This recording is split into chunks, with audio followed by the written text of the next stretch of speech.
Emmanuel Macron, donc, on l'évoquait à l'instant, s'est exprimé, Jean-Michel, hier soir sur la crise provoquée par le port du voile, donc, au Conseil régional de Bourgogne-Franche-Comté. Que dire?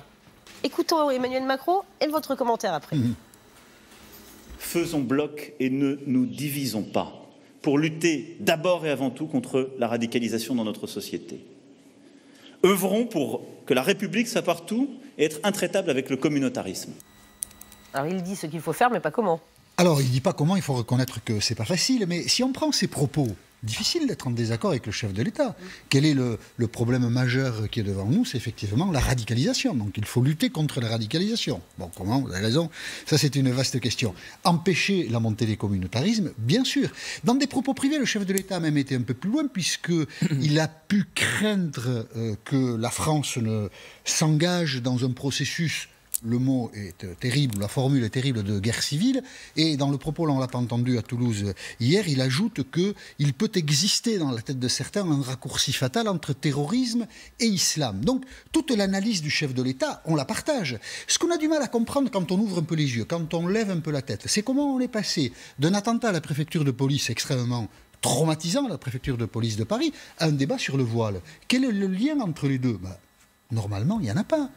On a suggéré en 15 jours de débat que toute femme voilée pouvait avoir un lien avec le terrorisme. C'est quand même des pentes fatales devant lesquelles nous sommes. Et ça, le chef de l'État, en quelque sorte, quand il évoque hier soir la situation en France, on sent bien le malaise face à la situation dans laquelle on est. Malaise jusqu'au sein de la REM, Jean-Michel, oui, parce que la question divise. Bien sûr, jusqu'au sein de la majorité, on l'a vu. On a vu qu'il y avait des différences de prise de parole entre Jean-Michel Blanquer et d'autres ministres. Et puis effectivement, puisque lundi, un député de droite, Éric Ciotti, va déposer à l'Assemblée nationale une proposition de loi interdisant le voile ou préconisant d'interdire le voile dans l'espace public, on voit des députés de La République En Marche soutenir Éric Ciotti contre donc l'avis du gouvernement. C'est le cas d'Aurore Berger, l'une des porte-paroles du groupe de La République En Marche à l'Assemblée nationale. Écoutez-la, elle dit « La proposition Ciotti, je peux la voter ». Si demain il y a une proposition de loi sur le sujet, je ne vais pas me dédire parce qu'elle viendrait des LR. Je vais assumer la position qui a toujours été la mienne.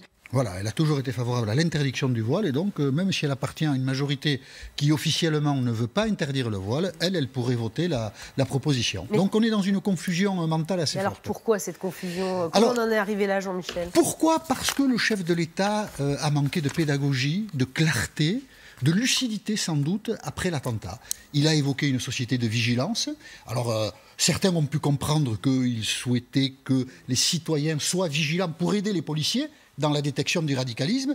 Là-dessus, Christophe Castaner, par exemple, qui a dit qu'il faut se méfier des barbus, ça commence à introduire un doute. On glisse de l'attentat à la mise en cause de l'islam, et du coup, nous sommes dans une confusion mentale terrible. Quand on écoute le chef de l'État, qui convient de la confusion mentale, c'est pas de sa faute. C'est de la faute de qui c'est? Non. Pourquoi pas d'ailleurs, des journalistes. Et hier, Emmanuel Macron a évoqué cela avec une formule qui n'appartient qu'à lui. Je vous propose de l'écouter. Pardon de vous le dire, parce que vous voudriez me mettre le singe sur l'épaule, je crois qu'il est sur le vôtre.